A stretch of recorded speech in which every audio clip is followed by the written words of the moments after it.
नोंथांमोननिसिम आंनि न'आव सफैनाय लोगो लोगोनो आं नोंथांमोननिसिम आंनि गोजोननाय आरो आंनि गोसो सिंनिफ्राय अननायखौ बावगारबाय। आं दिनै जोबोद गोजोननाय मोनदों नोंथांमोना जे आंनि न'आव दिनै बे चिरां जिल्लानि जितु बिसानि जितु दैदेनगिरि बिथांमोन आंनि न'आव सफैदों।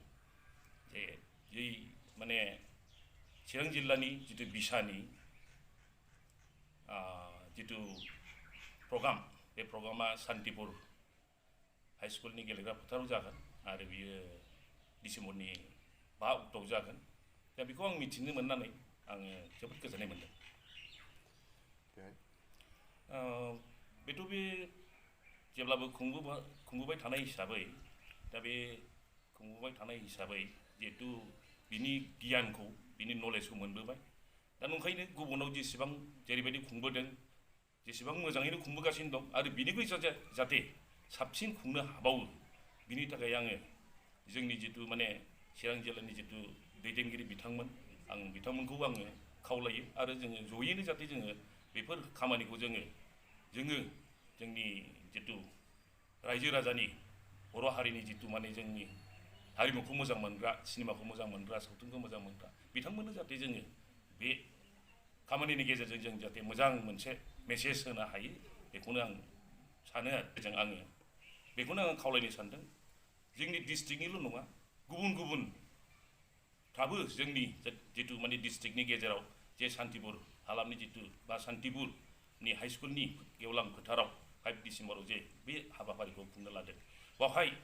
जोंनि जेसेबां माने हारिमुखौ मोजां मोनग्रा हारिनि दैदेनगिरि जिखुनु लाइनाव थाया मानो, जिखुनु आफादफ्राव थाया मानो, जाहाथे बयबो जोंनि बे जितु बिसानि जितु माने प्रग्राम, बे प्रग्रामाव जाहाथे दोलै नोगोरै जाहाथे जगदान होफैयो बा बाहागो लाफैयो, बेखौनो आङो खावलायो।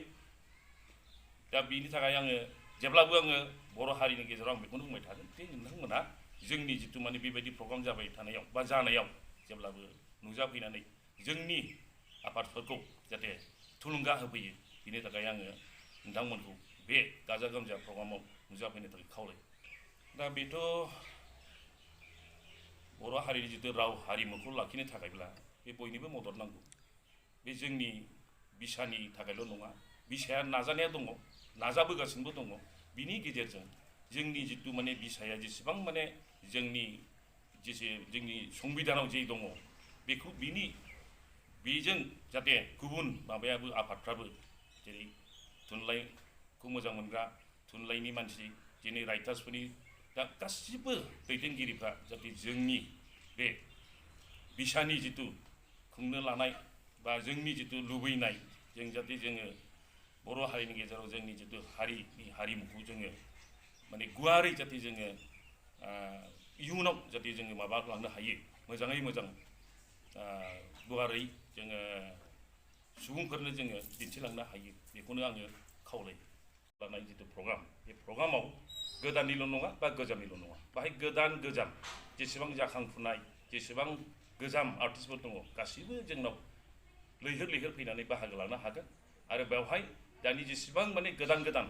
आर्टिस्ट जितु माने शर्ट फिल्मानो जा, एलबामानो जा, बेफोर जायफ्रा दिन्थिगासिनो दं, बिसोरबो जोंनि बे दोलै नोगोरै खुंनो लानाय मोनसे हाबाफारियाव जाहाथे बयबो लैहोर नुजाफैनानै जोंनि हाबाफारिखौ जाफुंसार होफैयो, बिनि थाखाय आं नोंथांमोनखौ खावलायो। दा बेवहाय जिहेतु चिरां जिल्लाया आखायाव लादों बे खुंनाय हाबाफारिखौ, आरो बेवहाय जेनेबा सानसेनि हाबाफारि लानाय जादों। बे सानसेनि हाबाफारियाव सोरबाया जुदि गोसो गुदुङा गुबुन डिस्ट्रिक्टनिफ्रायबो फैनो हायो, खोनासंफैनो हायो जे जों जे माबायदि रोखोमै खुंदों।